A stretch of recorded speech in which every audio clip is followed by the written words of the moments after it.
Assalamualaikum warahmatullahi wabarakatuh. Saya Pandu Fatan Albani. Di video ini saya akan menjelaskan secara singkat mengenai sejarah ejaan yang pernah ada di Indonesia. Salah satunya adalah ejaan Van Ophuijsen. Kita mulai dari sejarahnya terlebih dahulu. Aksara Arab Melayu dipakai secara umum di daerah Melayu dan daerah-daerah yang telah menggunakan bahasa Melayu.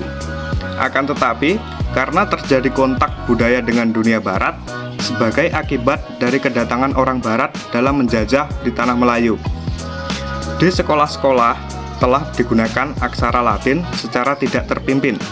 Melihat hal tersebut, pemerintah kolonial Hindia Belanda mulai menyadari bahwa bahasa Melayu dapat dipakai oleh pegawai pribumi untuk keperluan administrasi karena pegawai pribumi lemah dalam penguasaan bahasa Belanda.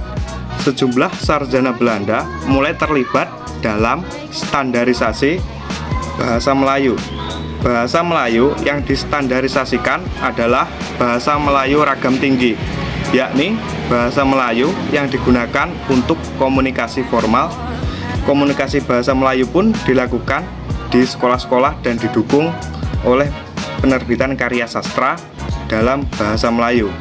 Akibat pilihan ini terbentuklah embrio bahasa Indonesia yang secara perlahan mulai terpisah dari bentuk semula bahasa Melayu Riau Johor. Ejaan Van Ophuijsen diawali dari penyusunan kitab logat Melayu yang dimulai tahun 1896 yang diprakarsai oleh Charles Van Ophuijsen, dibantu oleh Nawawi Sultan Makmur dan Muhammad Taib Sultan Ibrahim. Ejaan tersebut dikenal dengan nama Ejaan Van Ophuijsen atau Ejaan Balai Pustaka. Dinamakan Ejaan Van Ophuijsen karena yang membuat adalah Charles Van Ophuijsen. Ejaan tersebut banyak mengalami perubahan dari tahun ke tahun dan baru pada tahun 1926 mendapat bentuk yang tetap. Ejaan Van Ophuijsen digunakan selama 46 tahun. Ejaan ini baru diganti setelah 2 tahun Indonesia memproklamasikan kemerdekaannya. Beberapa contoh penggunaan ejaan Van Ophuijsen adalah huruf Y ditulis dengan huruf J. Contoh katanya adalah saya ditulis saja, huruf Y diganti huruf J. Huruf U ditulis dengan huruf OE. Contoh kata umur ditulis OEMOER. Selanjutnya huruf J ditulis dengan DJ. Contoh jangan ditulis DJANGAN. Huruf C ditulis dengan huruf TJ. Contoh cara ditulis dengan TJARA. Huruf KH ditulis CH. Contoh kata ikhlas ditulis ICHLAS. Huruf K pada akhir kata atau suku kata ditulis dengan tanda koma di atas. Contoh katanya yaitu maklum ditulis MA, koma atas LOEM. Selanjutnya ada ejaan Suwandi menggantikan ejaan Van Ophuijsen. Ejaan ini diresmikan pada tanggal 19 Maret 1947 sesuai surat keputusan Menteri Pendidikan, Pengajaran dan Kebudayaan Republik Indonesia. Kenapa dinamakan ejaan Suwandi? Karena disusun oleh Mr. Raden Suwandi yang kala itu merupakan Menteri Pendidikan. Ejaan ini juga dikenal sebagai ejaan Republik. Pembaharuan ejaan Suwandi terletak pada penggunaan diftong, gabungan 2 huruf vokal, OE yang diganti dengan huruf U dan dihapusnya tanda apostrof. Tanda apostrof ini diganti dengan huruf K atau tidak dituliskan. Contohnya adalah Jumat menjadi Jumat, rakyat menjadi rakyat, menggunakan K, tidak menggunakan koma atas lagi. Selanjutnya ejaan Melindo. Melindo adalah akronim dari Melayu Indonesia.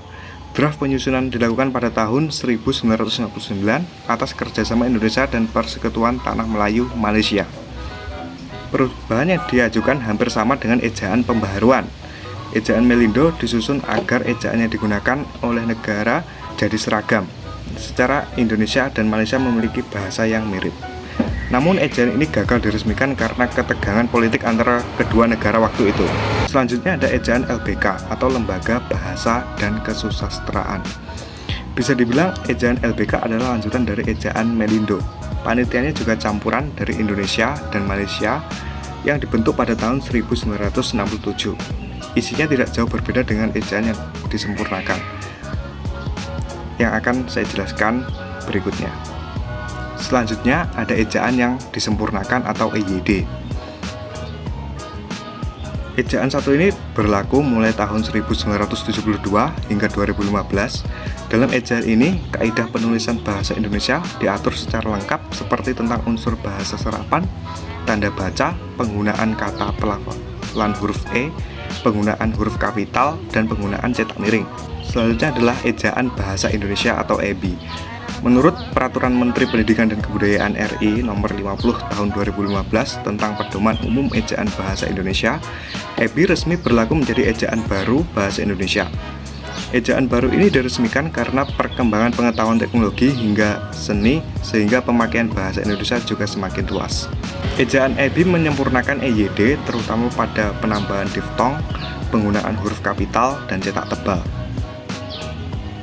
Sekian materi yang dapat saya paparkan. Kurang lebihnya mohon maaf. Wassalamualaikum warahmatullahi wabarakatuh. Terima kasih.